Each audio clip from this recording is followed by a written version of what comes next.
Hello and welcome. Welcome to the Dr. Lake Show. This is Dr. Paola Lake. Another day here doing a podcast.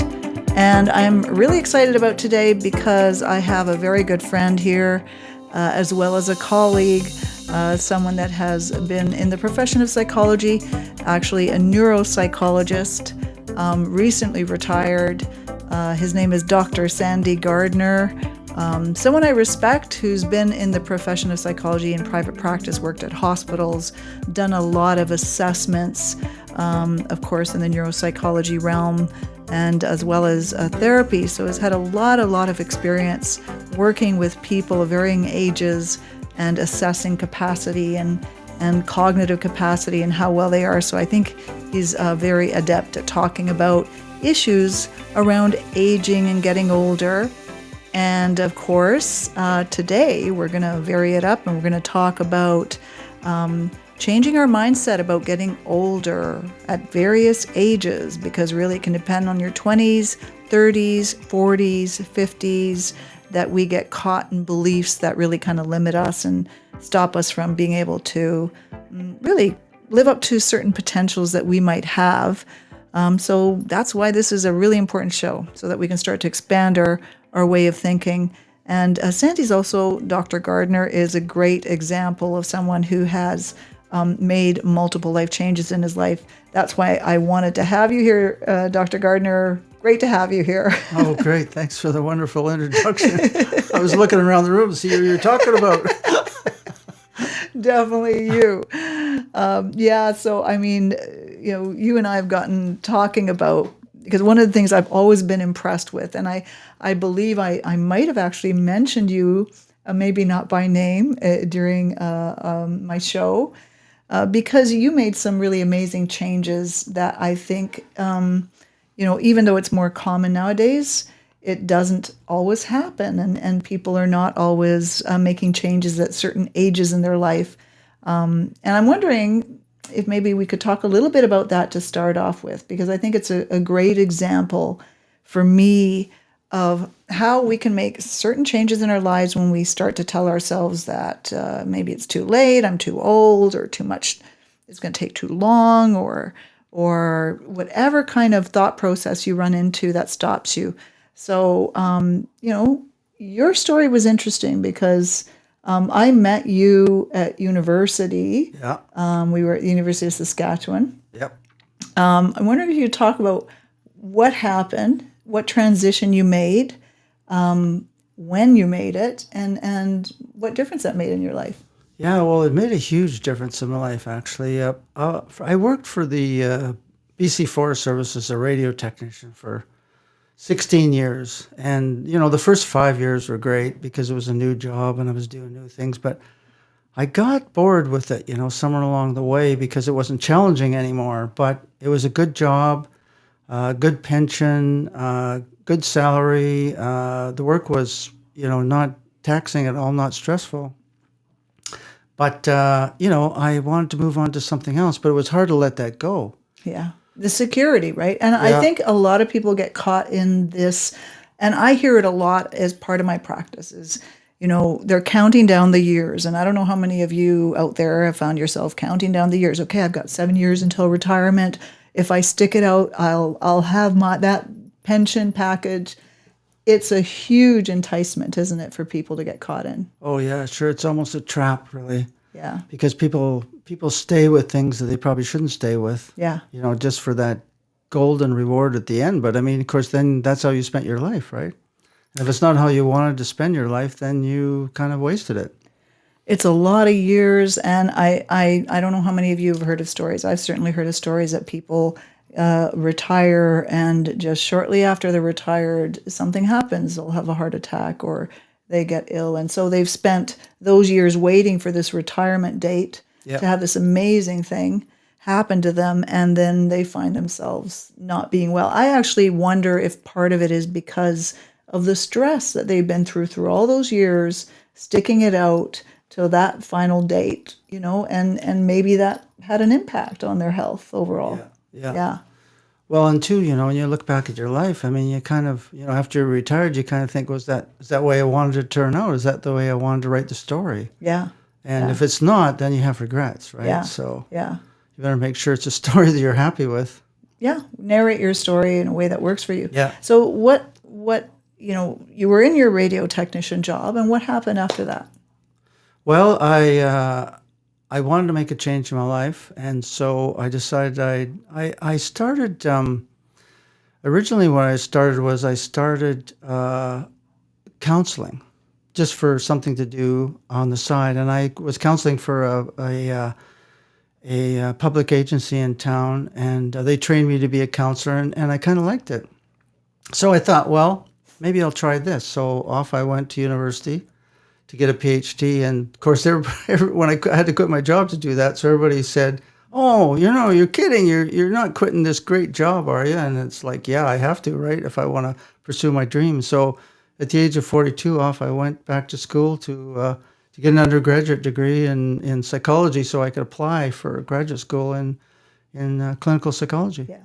And I mean, that's amazing to me, because I know it happens more today than usual, but I still hear people talk about how long it takes, and by the time I graduate. So I could see people in their 40s thinking, what am I doing going for an undergrad, and I'm in my 40s? It's going to take me this many years. How much money is Yeah. it going to cost me? What am I losing out? What's the sacrifice? Those are huge reasons. And what allowed you to not go down that path, let alone the fears people have of being older at school and with all these, what they imagine young people. But how did you, I mean, you even got some negative sort of feedback from people as you were considering Yeah. this, right? Yeah. Well, it's interesting because looking back on it, I think I had some of those thoughts about, it's going to take me a long time, and what am I going to end up with and stuff like that, and how is it going to be? But looking back at it, it was fun. It was, you live your life no matter if you're working at a job and that you don't like, or if you're going to school with something you do like, right? You're still living your life, so you're making new friends, you're having new experiences. So it's not like you're in prison for 10 years. It's like you're still having a life. Yeah. And Pursuing something that you're actually interested in. So it's not, there's a quality to that, right? Yeah. Yeah. And there's something called the corridor effect too, where I think University of Guelph, they had a program for training people, a 1-year program for training people to be entrepreneurs. And then a couple of years after that, they did a survey to see how many people actually went on became entrepreneurs after the course, and they were like shocked to find only 11% of the people went on to become entrepreneurs. And so they did a survey to find out what stopped people. And what stopped people is they couldn't figure out all the problems in advance that they were going to have, right? So people stopped doing it. But with the corridor effect is the 11% that actually did it. They walked down that corridor, and the doors opened up as they went down the corridor to solve the different problems. So for me, I mean, I won a scholarship, so I didn't have to worry about the money, and I made lots of friends. So it was a good experience for me. So it everything was rewarding, but you have to kind of walk that path before you find those solutions. And I think you're right, because everybody wants to kind of anticipate, have control, figure out all the problems. The corridor, there's a little bit of faith that goes in corridor, right? Because this corridor effect, you walk in, you could start peripherally in the area. You started in this counseling volunteer, but then as you take those initial steps into an area that you've never been, even if it's at the very base level, volunteering for an organization, doing something, doors start to open. And that's really what the principle is based on, right? Yeah, doors open. You get help from other colleagues. So as you're going through school, you get people that have been ahead of you tell you, do this, do that. Like the doors open up as you go along. But you have to take those steps first, because nobody's going to come and visit you in your home and say, okay, this is what you need to do, right? Yeah.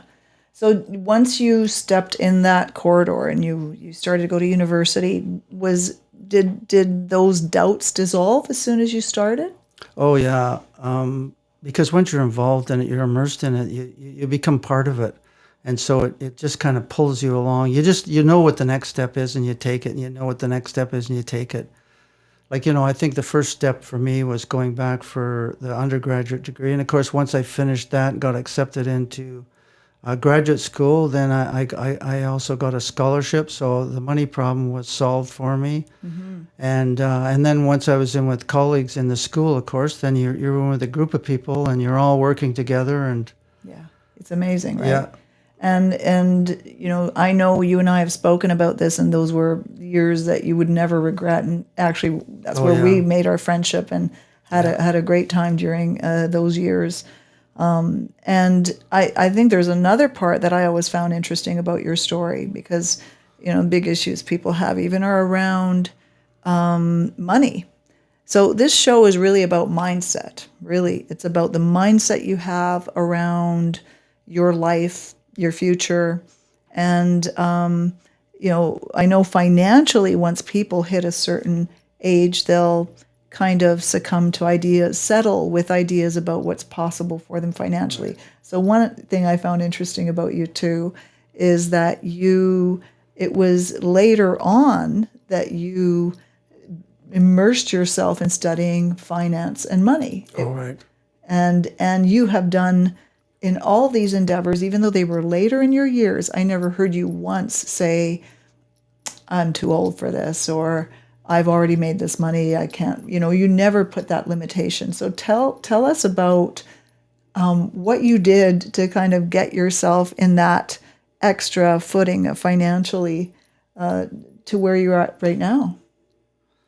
Yeah, well, I think that one was kind of a no-brainer for me because I just had a natural interest. I developed a natural interest in finance, so it kind of pulled me along. I didn't kind of pursue it. I mean, the world of finance is kind of fascinating because it's about everything, right? It's about psychology, it's about economics, it's about geography, it's about companies, it's about it just sort of encompasses the whole world when you start looking at finance and stocks and companies and stuff like that. So investing is kind of like looking at everything at once, like, so that's very interesting.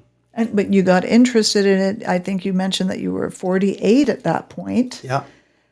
But I remember you telling me that you would go to chapters. You would be standing and reading every financial magazine there. Right. And You remember that? I do, because that stuck out for me. And what I found amazing is we often kind of stop with our knowledge and at a certain point and make an assumption that that's what we know. And so, some have a growth mindset. Some people don't have that growth mindset. That was also an open attitude that you had. Never did I hear you talk about, well, this is what I've done. You took that on and you did well. You've done well in Yep. your investments. Yep. Constantly, of course, a natural interest is important, right? But Right. that was Well, it's one way you can make money from applying your knowledge. That's what makes it makes it kind of a game in a way. It's like, you start looking for opportunities to increase your wealth. yeah, And absolutely. it's a way that anybody can do that, right? Yeah. Everybody has access to that. There's no limitations to it. So it's a way of applying your intelligence to something in the real world. And having fun doing it, and you Yeah, had a genuine interest in. it's always fun to make money. Yeah, and it's always fun to make money. Well, that's why he's making money, obviously, because it's a fun thing. I mean, and the whole point isn't about people having to get into finance, and it's not about them having to go into a university at any age. The point is today about what kind of mindset do you have in your journey of life, and how is it blocking you from creating possibilities of things you might be personally interested in, and how is it opening you up. And this is something you and I have talked about, is the importance of mindset. And I would like people to understand that, and the role that plays in your life. What thoughts do you have about mindset and the role that plays? Oh, mindset is crucial. It's everything, really. I mean, you think of your mind like it's a living room where you live all the time, and you've got certain guests in there and certain pervading ideas in there that are shaping your life. And I think everybody gets stuck Yeah. at one point or another, and probably several points actually in your life. And it's not a matter of getting stuck. And age is one way of getting stuck because you think you're too old for things. It's getting unstuck. It's like Nelson Mandela said, it's not how many times you fall down, it's how many times you get up. And so it's like a matter of looking around your living room to see what's limiting you and what's stopping you from getting what you want out of life. Yeah. And that's huge. And so one thing I would, want people to start thinking about is what kind of excuses, if there's things that you have wanted or dreamt of, really at any age, because I've heard, and I've talked about this, people in their 20s with a limiting mindset. People in their 20s, I've actually met people in their 30s that start talking about being too old to pursue certain things, when in reality, you take a step back and that might not be the case. Certainly in their 40s, we start getting kind of set our mindset about, okay, this is who we are, and we start to identify ourselves with what we do, and we put a parameter on that and say, this is it for me. I've already built my path. There's no possibility for change. That would be a very restrictive mindset. Yeah. Things. As soon as you say you can't do it, you're probably right. You're probably right. Yeah. One thing I would ask people to do is start to think about what kind of limiting thoughts do you put on yourself. I'm too old, too much money, too much time. Yeah, I think that's what you need to examine. You need to look at, as soon as you say you can't do it, you need to look at why not? What's stopping me? What thoughts are stopping me from going for what I want? Yeah. Because I think, I remember what my mom said when I was going to go back to school at the age of 42. She said to me, Sandy, you're not 18 anymore. I mean, like, there's a limiting thing right there. Oh, I need to be 18 to go back to school. I'm way too old, right? I shouldn't do it. Well, I just, the heck with it. I'm going to do it anyways, Well, I know people that have been also conscientious about being at school and being the older one, and, how they would feel. If you have a lot of personal judgments about yourself, that's going to certainly play into it, right? Oh, yeah. Yeah. It's amazing. People don't realize how their own thoughts hold them back. Yeah. People say, oh, I could never do that. Why not? Yeah. Why couldn't you do it? Well, I just could never do it, right? Well, then I guess you're right. You can never do it if you've got those thoughts. That's the reins that you're pulling on your own horses to hold them back. Yeah. So, I'd like to go into maybe what are some things that we need to do in order to enhance our sense of possibility. I want to give just a few examples to people, because sure. I'll tell you one thing that has been for me a motivator, something that has always helped me. I've had lots of role models around me, and a role model doesn't have to be it doesn't have to be a friend or people around me, but it is nice to see what's out there and what have people done, just to break that mold of concept of what's possible. Not necessarily that you have to strive for the highest achievement in your 50s, but that you can get a sense that maybe some of the mindsets we put ourselves in are self-imposed, or perhaps they're imposed from our environment. And so I looked up a few examples. And I don't know if you have any there with you, Sandy, but I'll give it one. Laura Wilder. She was the author of Little House on the Prairie, and she was 64 when she published her first book, Little House in Big Woods, in 1932, and then she went on to write the next 7 books. So we're talking from 64, and she went on to write 7 books after that. So I think that's a really amazing story of what can be achieved. You got one? Yeah, I got one here. Ironman athlete and none at 86. So here, an Ironman competition involves competing in one day 2.5 mile swim, a 112-mile bike ride, and a 26-mile run, a marathon. But Sister Madonna Bruder, she is a Catholic nun, has done over 45 of these races and continues to compete at an age of 86. 86. So she didn't let her thoughts stop her, that's for sure. I mean, we do kind of, doesn't mean we have to strive for something as big as that. Right. I think, what we do is you use stories just to shake you out of that mindset and that says, I can't, because, whether we look at certainly in the presidential and leadership realm, we're more used to seeing people in their 70s and 80s. And I'm thinking, wow, you're almost 80 and you're running a country is already an example that all of us can look at. Amazing at 86 running a marathon, eh? I mean, there's somebody that's keeping on going. Absolutely. Yeah. When I ran my marathon, I had met an 80-year-old who was running, and I asked him while we were running, when did you start running? And he said, in my 70s. Now, I'm guessing he was already probably into some kind of fitness lifestyle. That might be if you've never been into fitness, certainly taking that on at an older age could be challenging. But I've also heard of stories where people started later in their years and mastered something that they didn't ever think they could possibly do. Right. So I know that that's true as well.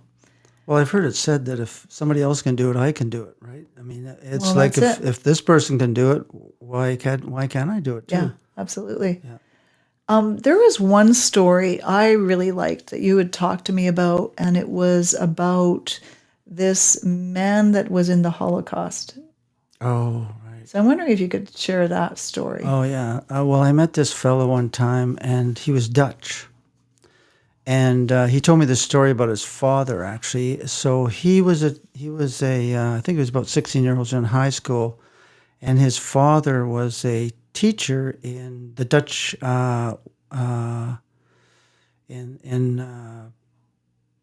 Dutch West Indies, I guess it was at that time, and of course that was overtaken by the Japanese, and they were put in an internment camp. Him and his father and his mother and his sister, actually, but they were in a different camp. And his father was a teacher, but he always wanted to be a doctor. And so he spent 6 years in this Japanese internment camp thinking, darn it, why didn't I go for it? Now I'm stuck in this internment camp and, life is kind of over. I mean, and then finally when he got released from the camp, when the Allies won the war, he went back to Holland, and he was 60 years old at this time, and he went into medical school. And he graduated as a doctor and worked as a doctor till he was 80 years old. Yeah. Yeah, just because, he'd had all this time to think about it. Yeah, absolutely. Camp. Yeah. Well, maybe for him, realized he had nothing to lose and he's still alive. And, exactly. I think the idea is if you're doing something that you love and they've done research looking at,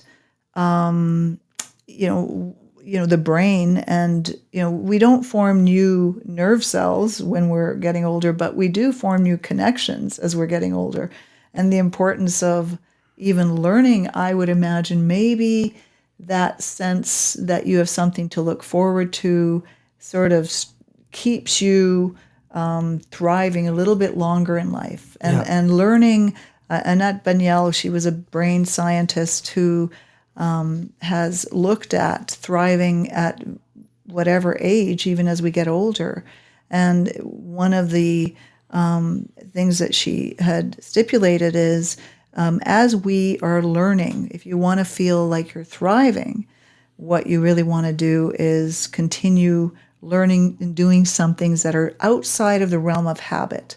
So if you are a creature of habit and you live your life doing the same thing every day, that will, in a way, impair or have a negative impact on that sense of feeling alive.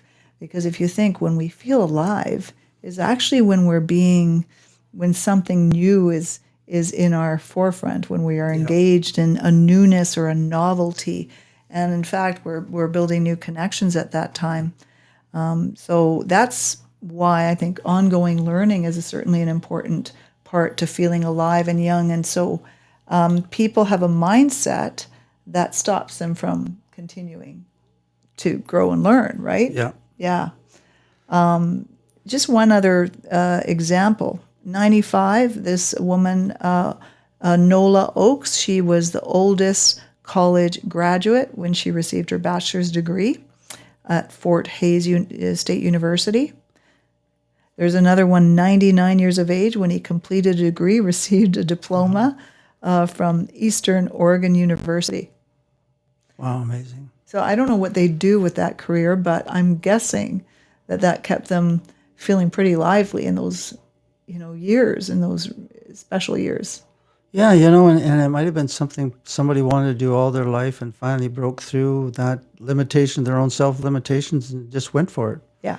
And so that's very satisfying, to achieve a goal that you've had in your head for a long time, but you've never actually taken that step to get it. KFC? Yeah, KFC. KFC. How old was he? I think it was 65 when he started Kentucky Fried Chicken. Yeah.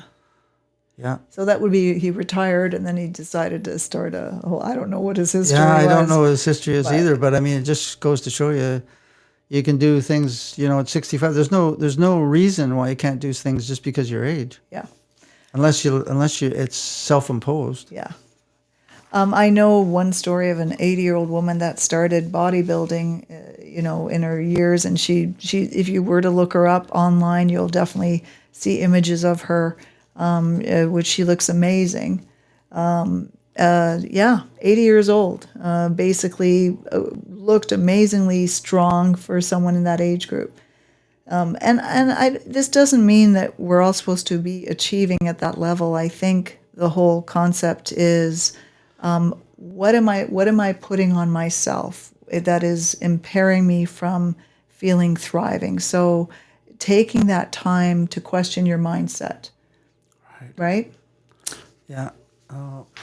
Absolutely. You really have to, it depends on what you want in life. I think that's the question you have to ask yourself.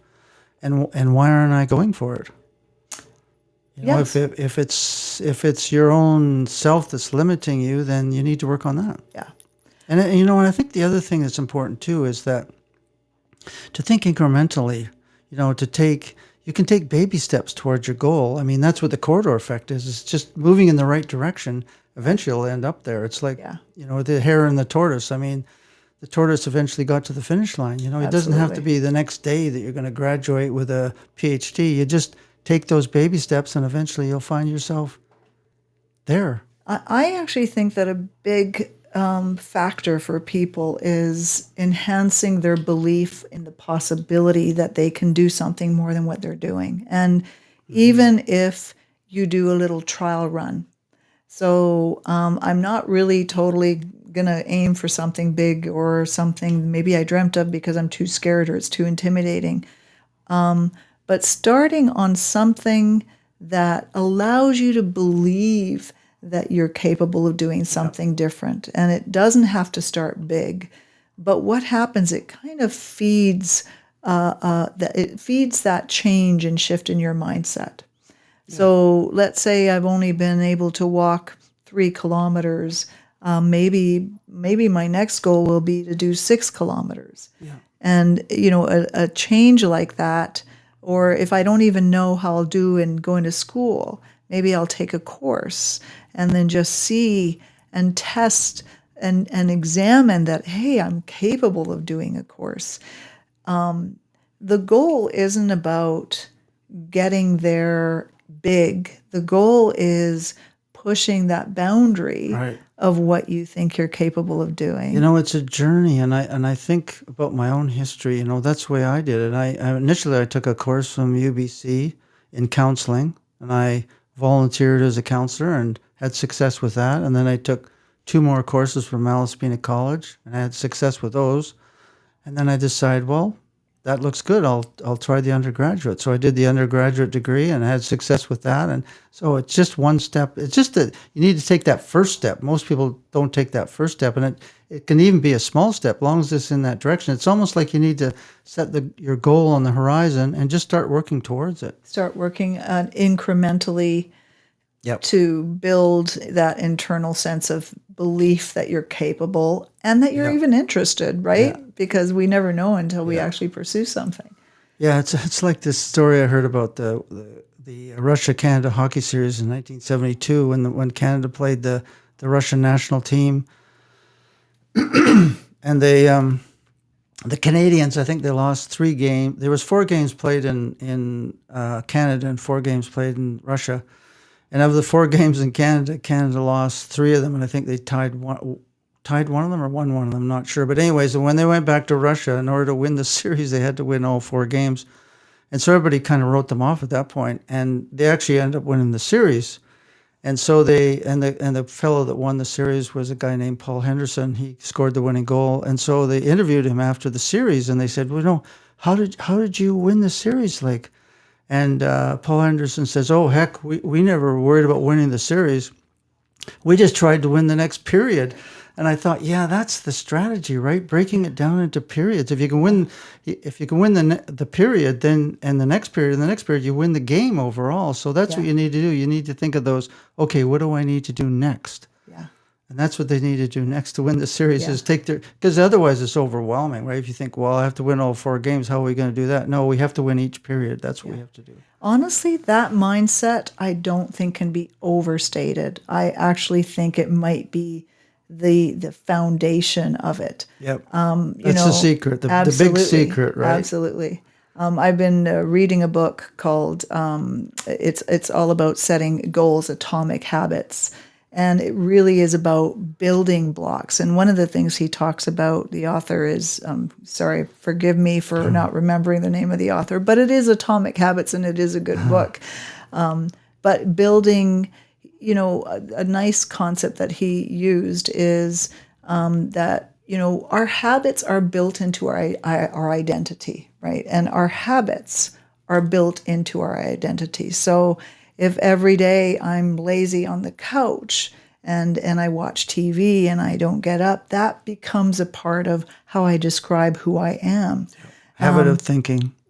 Absolutely. Like I'm lazy, I don't do much. Yeah, people think of habits just in terms of physical habits. There's a habit of thinking too. Like I read this study one time where they looked at people's thoughts.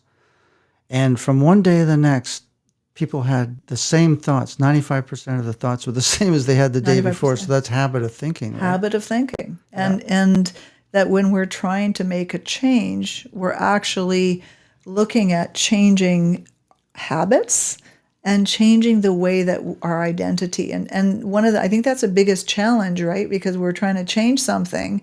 And if I've always seen myself as a lazy person, how do I break out of that concept? Or if I think it's too late for me, that would be a habit in thinking as well. So how do we change those habits? He talks about habit stacking, and so we're building one change in a habit. And so even that formula for making a change in our lives means making a change in the way you're thinking, in the habitual way of thinking. Well, I think the big thing there is awareness. And so you have to become aware of what your habits are. And one really good way of externalizing things, because habits are unconscious, right? Yeah. And so one way of externalizing them so you can actually see them is journaling. Yes. Writing down, okay, what's holding me back here, and start writing about it. And then you externalize it, and then you can see, yeah, right, this is what my habitual thinking is. This is what's keeping me locked in here. Mm-hmm. And self-awareness is a huge part, right? Awareness is the key. That could take time. Do you think people can? Do you think it's harder for people to navigate that by themselves? If you've lived.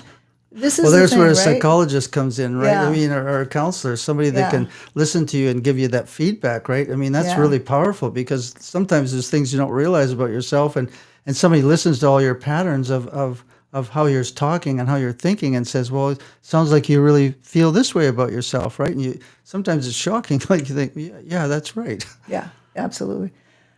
I think of those. The other word we use is things like core beliefs. I know some people that have had really, if they've had a traumatic past or they've had, a negative environment around them, and I don't actually think this can be overstated.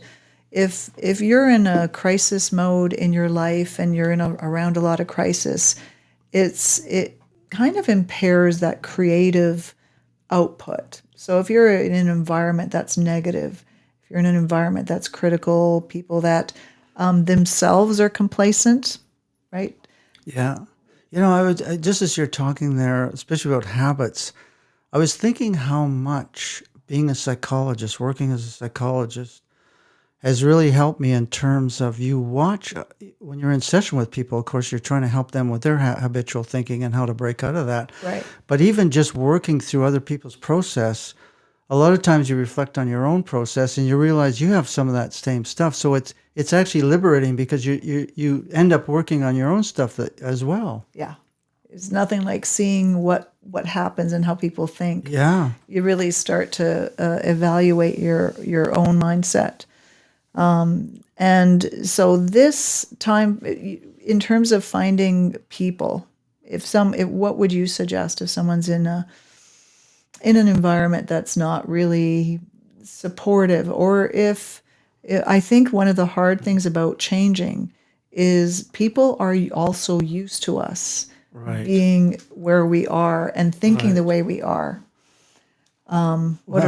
Just in thinking in terms of my own experience, when I left the Forest Service to go back to school, I mean, it was a whole different ball game. I mean, people were excited about their futures. People were excited about what they were doing. People were excited about learning. When I worked for the Forest Service, of course, people were, there was a 9 to 5 thing, right? They would go to work and, oh, good, it's 5 o'clock, I get to go home.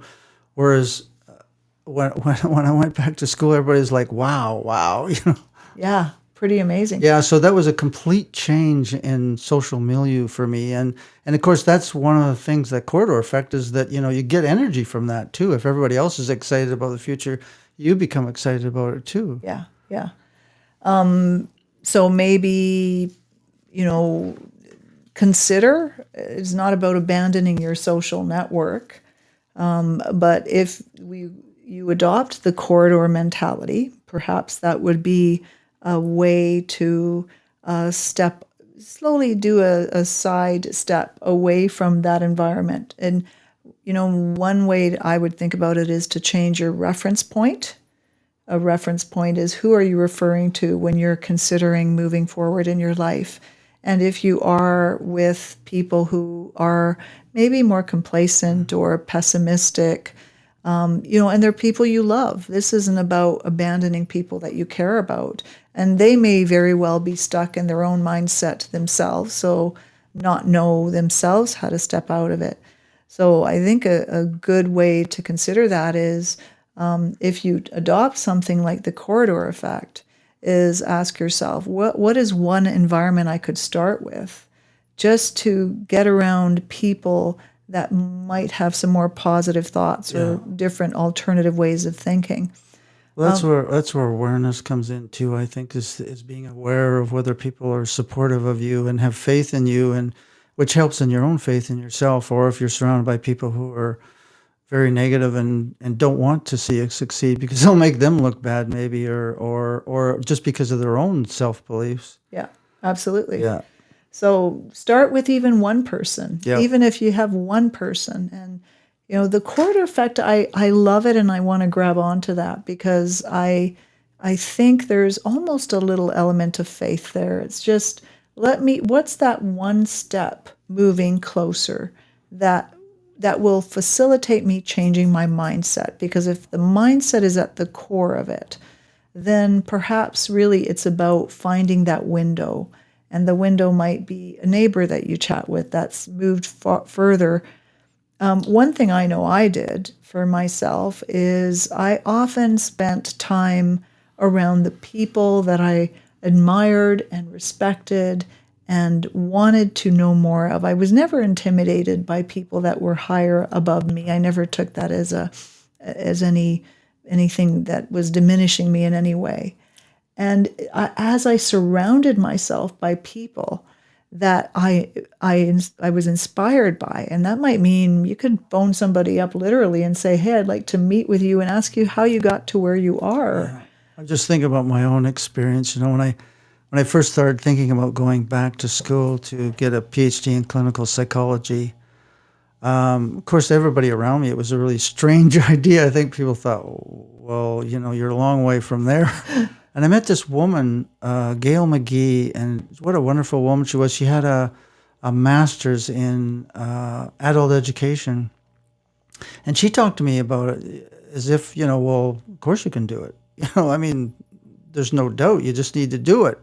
And that was that really made a big difference to me because everybody else was kind of like, yeah, you got to be kidding, right? Absolutely. And she was like, I remember even her sending me this card when I first went back to university. She sent me a card saying, Sandy Gardner, Dr. Sandy Gardner, future psychologist. It was quite cute. Yeah, it's amazing. It's really finding that one person that might, have that to offer you, because I think so often, sometimes you might have an idea, you share it with somebody, and they knock you down. And the difference would be. Yeah, and that's hard. It's hard because you're a little bit tentative yourself. You're still sort of working on your own self doubts, and then they're reinforcing that part, which isn't what you want. Yeah, yeah. I think another piece of it. I remember I worked with one woman, and she was in the sex industry, and she struggled to get out, and she did decide at one point she wanted to get out. One of the things I think is hard when we are making changes is managing the fear of making that change, and for her, one of the things that scared her was this identity shift, because she had really identified herself as being someone in the sex trade. And the period of transition where she had to move away from the group of people that she felt comfortable with that were also in the same field, her identity was so caught up with that when she moved into the realm of the people that were not in that area, it really clashed with her identity. She experienced more shame. She felt like she didn't belong. And part of that was, it wasn't in reality. I think a lot of people would have embraced her. I think it's her whole identity was that that's where she belonged, and that she imagined that people wouldn't accept her when she made that transition. And so I think sometimes we're in the middle of transition when we're letting go of something. Yeah.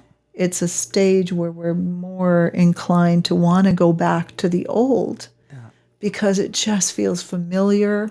Well, I as you're talking there, I'm thinking, when I graduated, when I convocated with my PhD in clinical psychology, afterwards, I remember thinking, why did I ever think I couldn't do this? Yeah. Well, because it wasn't part of my identity. When I first started out, to me, the whole thing sounded foreign to me that I would ever have a doubt, because I did it, of course. But at the beginning, there's so much uncertainty. You don't know how it's going to turn out. But if you keep going down that road, you're going to have to get there sooner or later. Yeah. I know because I did some running, as you know, and I started off really just joining a running clinic. I don't know that I had this big aspiration. Yeah, you were a huge runner. Right? I did a lot of running. I remember one year I did 6 half marathons and one marathon in the year. But what was funny was I won't tell you how many half marathons I did. But still, I mean, how old were you when you did your 60? I did 60 half marathon, years of age, right? For me, the concept, it was because part of the habit system I've adopted is that it doesn't matter how old you are. It doesn't matter how fast you go. What matters is you do just a little bit at a time. And so I started off with just running, and then eventually I joined a running group. And eventually we started doing half marathons. And I remember the very first half one I did.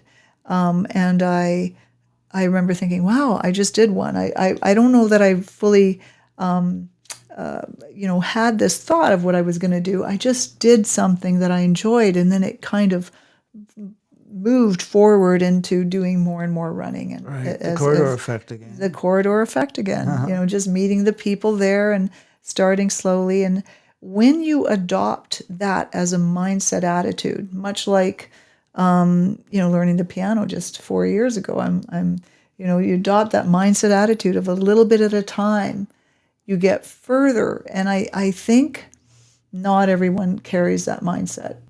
Very all or nothing. Yeah. Right. I think one of the things that made a big difference in my life, too, is that when I was around 40-ish, I guess, I took a course called The Pursuit of Miracles. Oh, yeah. Pursuit of Excellence, Pursuit of actually, Excellence, it was called. yeah. Pursuit of Excellence. And one of the things they talked about is you are 100% responsible for everything that happens in your life. And I thought, BS, you're not 100% responsible for everything happening. I mean, what about you're walking along the street and a meteor hits you? You're not responsible for that. And slowly but surely it dawned on me what they meant by that. What they meant by that, if it's going to happen, it's up to you. And if it doesn't happen, you didn't do it. Yeah, absolutely. Yeah, so that was a very powerful thing when I finally incorporated that into my life, because I thought, if I'm going to get a PhD in clinical psychology, I'm the one responsible for doing everything that it takes to get there, right? Mm-hmm. Absolutely. Yeah. And then, but then you become powerful. Then you're not so limited, because you realize no matter what someone else says, you can't blame them. Yeah. It's up to you. Yeah. Yeah. I think I'm for myself, I always thought about it in a way of no one is going to really be responsible for me. Yeah. And in the end, they don't really know what it is that I need or what's going to fulfill me. And I have to take responsibility for that myself. And ultimately, they don't care about your outcome, right? They might comment on it. They might have doubts about it, but how the outcome is up to you. Yeah.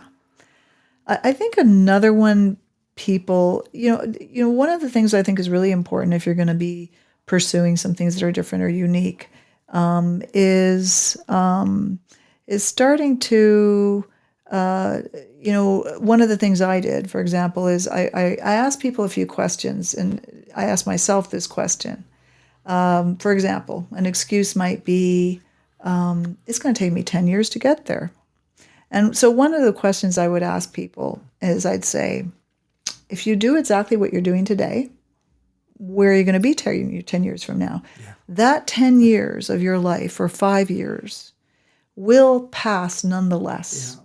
And you're either going to wake up 5 or 10 years from now, having moved forward towards a goal, or you're going to wake up 5 or 10 years from now doing exactly what you've been doing. Yeah. I certainly know that was one of the, even when I was considering university, that helped for me. As I said, if I don't, I'll either wake up with a PhD or I'll wake up without a PhD. Those 10 years are going to pass nonetheless. Yeah. So you'd be 50 years old with a PhD, or 50-year-old without a PhD. You'll still be 50 years old or whatever. Fear of failure.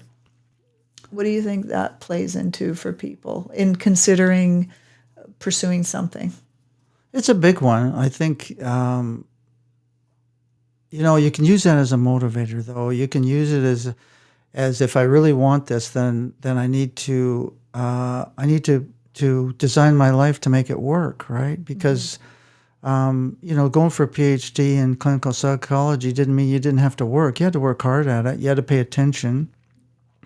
You had to stay on the ball. I mean, and so if you don't take it seriously, then you probably are going to fail. But if you do take it seriously, you're likely to succeed. Mm-hmm. I mean, so I think that's how you get around fear of failure. It's not like people do have fear of failure, but it can be a motivating thing too. It can be like, what do I need to do to make sure I don't fail? Absolutely. And I also think there's no shame in failing. And on my epitaph, I want it written, Yeah. she died trying, because there's something about there's many people that have failed, in fact, and failed on numerous occasions. I know some people that have attempted to publish and been rejected over 100 times before they ever got their book or publication ever published. What's that old saying? It's better to have tried and failed than never to have tried at all. I mean, Absolutely. at least you give yourself a pat on the back for I gave it my best shot. And it also gives you an opportunity to find out that chances are that your fears were probably more exaggerated. I think the bigger an ego you have, the more your whole identity is tied to what people think of you or how you look to people, whether you're perceived as failure. I think that is going to be a block. I do think it's important internally to have a sense of inherent worth that isn't attached to those things, that allows you to continue to pursue them in spite of that. Yeah, and you kind of think it out as you go along too, Like, I mean, I think fear of failure it's like, if you go to Russia and you have to win all 4 games, and that increases your fear. So the thing to do is to break it down in smaller pieces. And, when I think, okay, the next paper I need to write in my course, I can do that. And then the next course I need to study certain aspects of this. I can do that. And so if you don't take off too much at once, like think too far ahead, then there's less fear, right? Mm-hmm. Because oh yeah, I can do that. I can do that. It's just when you take on too much in your mind at once, you think, well, I don't know if I can do all that. Well, you can if you walk down that corridor, right? Yeah. One of the sort of metaphors that I used in dealing with that overwhelmed tendency to look too far ahead. Imagine that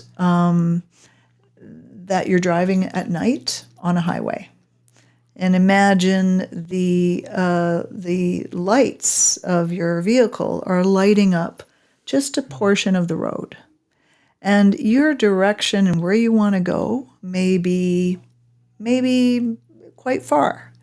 But all that you focus on when you are moving forward is just the area that lights up. And as long as you can navigate that particular area that's lit up, then you're sure to succeed at your destination. So we don't always have to think 100 steps ahead. Yeah.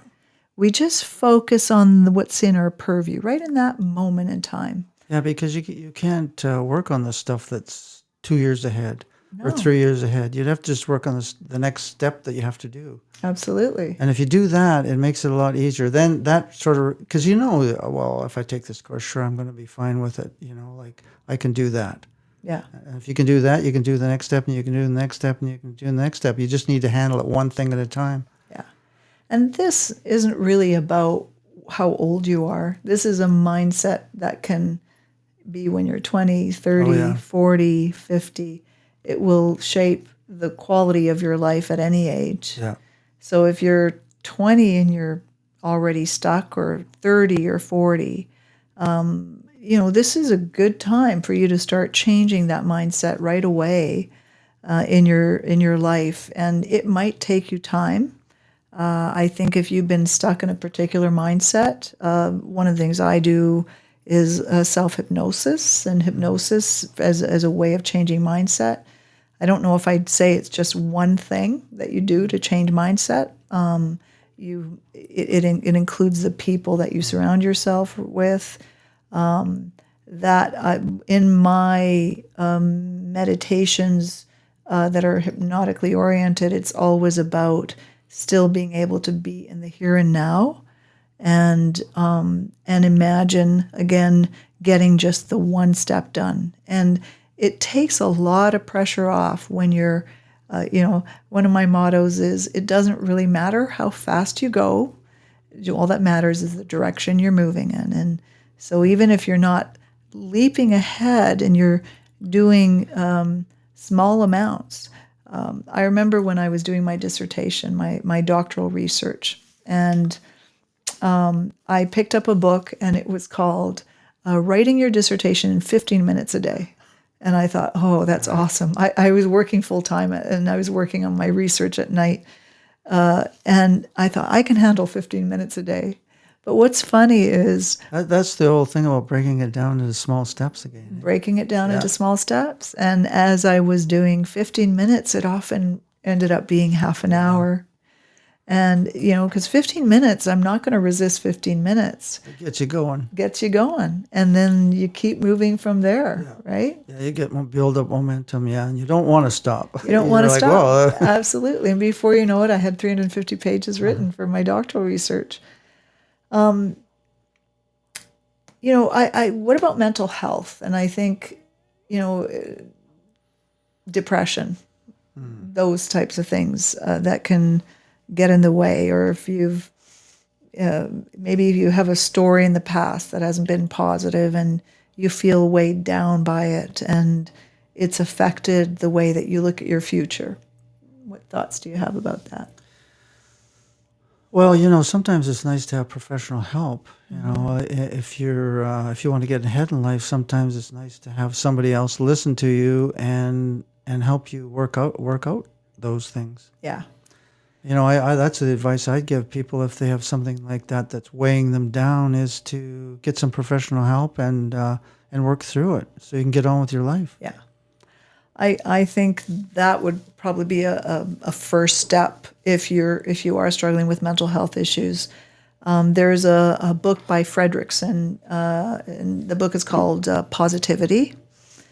And if you actually understand how the brain operates, when we are depressed and we're immersed in ruminative type of thinking, it's often very, as you said, 95% of the time is the same kind of thinking every day. We also know that depression is inherently a state of lacking motivation. And the reason I think it's the first step is watching what your state is because when we are in particular states, focus is very narrowed. And our ability to be expansive in the way we're thinking is really limited. So when I'm depressed, the chances are I'm thinking about the same things every day and probably not in a very positive way. That actually will impair my ability for creative thinking. Yeah, for sure. That's where you need somebody else to open the box for you so you can climb out of it. That's where it's helpful to have somebody say, well, give you feedback and give you different ideas and encouragement. Yeah. Because, we do know in a way when we're in survival, it's much harder to be creative, to think out of the box, to motivate ourselves. I'd say that would be the very first thing. So recognize that you have some kind of chronic issue and see at getting at it. And if you're not getting the right help, to look around, because, there are some people that have that ability to pull out. And I don't think, just like a car mechanic, you got to find the right help. Make sure you find the right help. Yeah, for sure. Yeah. I think too, it goes back to that thing, is the first thing is awareness, an awareness of where you're at. Yeah. An awareness of how your thoughts are affecting you. If you have got you're under a depressive state, then you need to become aware of that, because people just act it out, right? Until they step back and say, well, what's going on with me? Yeah. Yeah, and I think those are really important. Depression, as they've said, it's kind of there's a sense of hopelessness about the past. Trauma, you're always focused on the past. I think anxiety, we're worried about the future. Those are all sort of mindset states that will either, again, hold us back or allow us to move forward into something we want. And it's important. That is valuable time. And if you've had any experiences and you've tried to get help and it hasn't been the best help that you could find, I wouldn't give up with the one person. I know sometimes people have had to try several people until they found that connection, right? Someone that could help them move forward. Yeah. Yeah.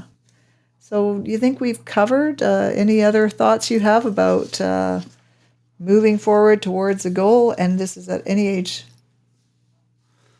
Yeah, I think we've pretty well covered it all. I mean, maybe I guess the only thing I do is, you think of is that you need to look at hooking into positive things. Like I think taking that pursuit of excellence, for instance, Yeah. or looking for a course where people are on a growth path too, and people are doing the same thing you do. They're trying to open up their life and trying to get going and trying to move in a different direction.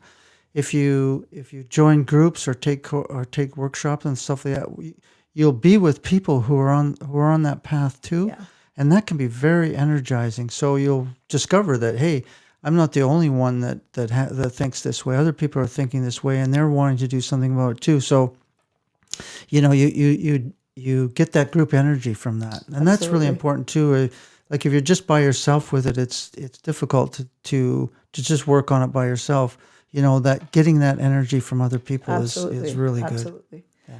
I guess a final one, if I was to say that I think is important, and especially as we're getting older, you and I were talking about, our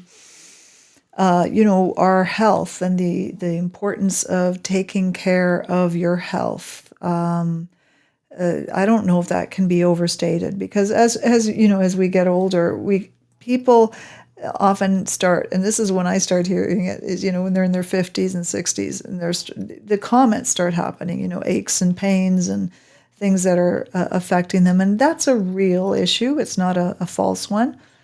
But having said that, one of the reasons I like looking at the exceptions, which are people at 100 that have run a marathon or that have done it, is because at least it breaks that idea that it's impossible to do things at certain ages. And if you take care of your body, you take care, for example, exercise, I think is an important one, regardless of what age you are. And even if you do have physical conditions, I know that a certain kind of mobility can be acquired, but it also keeps your mind functioning well. Things like, watching your nutrition, making sure that you're getting enough sleep. Those are really important things. And, not getting into all that conversation about, oh, I'm old now and I'm too old to be thinking about this. I think if your health is good and you're on a growth path of chronic learning, that it keeps that door open. And it's not really about having to succeed in any major way. It's about knowing that you can still do things in your life that bring you fulfillment and bring you joy. And it could be on a smaller scale, it could be on a larger scale. But if your thinking is automatically blocking that, you need to make sure that you watch that as well as your health. And I think that's an important piece, especially as we get older. Seems to all come, people discount awareness. When they hear the word awareness, they think, oh, I'm always aware. Well, not really. There's so much behavior that's habitual. So, the health thing is becoming aware of, what am I eating? What am I doing? How much exercise am I getting? What's stopping me? Becoming awareness is the first step, because if you're not aware of something, you can't do anything about it. Huge. So it's becoming aware of, where am I now? What am I doing now? What are my routines now? What are my routine way of thinking now? And do I want to stay with that, or do I want to change that? Yeah. One of the things I will do with when I'm working with people is I actually take time and we look at some of those taken for granted ways of thinking. So, and I'll ask, what are some of the limiting thoughts that come to you? I can't, I'm too old.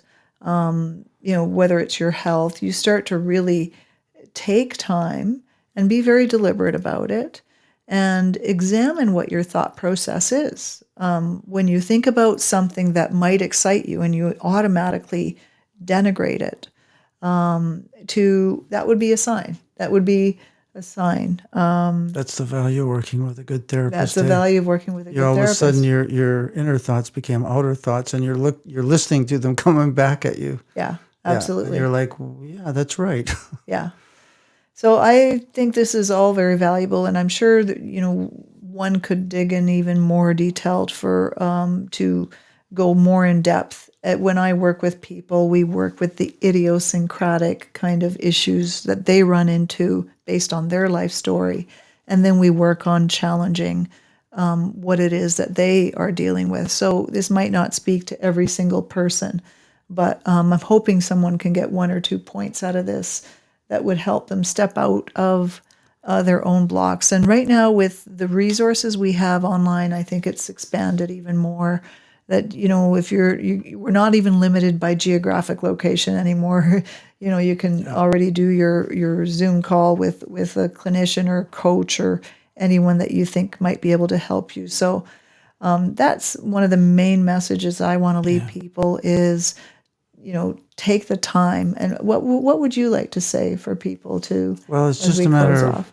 just a matter of getting started down that path. Don't let the your habitual thoughts and actions and habits determine your path in life. You're 100% responsible for everything that happens in your life. So think about what you want to happen and start making it happen. Yeah. Because it's up to you. Yeah. If you don't do it, it won't happen. It won't happen. No one will do it for you. That's for sure. And that's the power of that thought, is because you're at the driver's seat, really. And if you want to drive with your eyes closed, go ahead. But if you want to go down the road you want to go down, you're going to have to drive that way. Absolutely. And I have one final thing I think I could leave off with is, this is a little exercise, but imagine yourself in the future when you're 100 or 90 years of age, assuming we're going to live that long. And what would you like to have someone write about you? What story, what kind of person do you want people to describe you as? Or likewise, what story would you like to say about the kind of person that you were? So you're writing your story from a future perspective, only now you're looking back and you're going to describe what kind of person is it that you want to be. And I think that's a great exercise because it'll give you an idea of whether you're on that path or whether you're not on that path. But it also will give you an idea of what path you could possibly go down if you did it that way. Right, and it'll certainly show your aspirations in contrast to your habits. Absolutely. I think that's a great exercise. Yeah. And I think this is a great point to close off. And Sandy, I love talking to you. I always love talking to you. Thank you. Yeah, so thank you so much. And, I use your story because of the number of situations I've run into with people saying, I can't, I'm too old. And I'll, often bring you up as an example because I just am always very amazed and impressed that you never let that stop you. You never let I never saw you fixate on those limiting thoughts. And I've always seen you just keep moving forward, even today. Oh, thanks. Nice to know I'm an inspiration for somebody. You That's great. absolutely are. So thank you for being that for thank people. You for having me. Yeah. So thank you for tuning in to the show. Today I was with Dr. Sandy Gardner.